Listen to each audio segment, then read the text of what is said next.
what decides who we pair bond with? Like, what's the spark or the chemistry underneath that? Yeah. Well, we think that we have, a lot more choice than we actually have. Right. This is We like to think we have choice in this matter, right?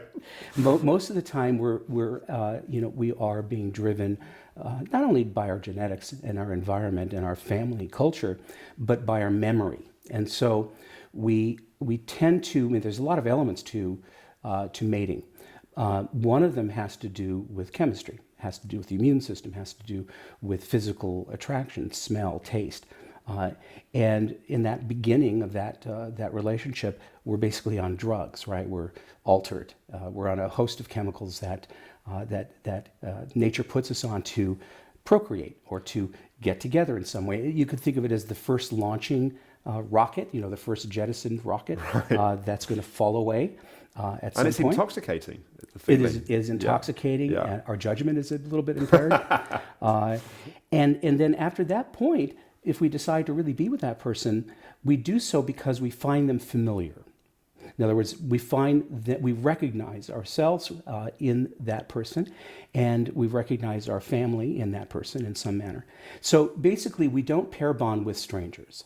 If somebody is too far away from our home, we get homesick. We feel the person's too alien, and we won't do it. So there is something here that matches people in terms of likeness. And this could be confusing to your audience because a lot of people think opposites attract, and there's a lot of evidence for that, and it's true.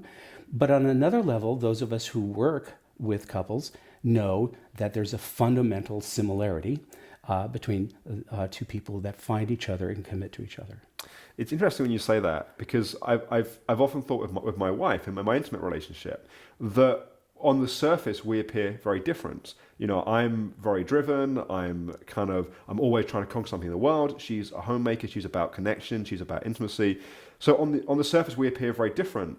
But actually, when you really come down to the core, we're actually very similar. Very similar. We have very similar yes. values, very similar nervous systems. It's just a very different expression of that similarity. Absolutely. And I can actually, you already know this, but other people go, nah, that's not true.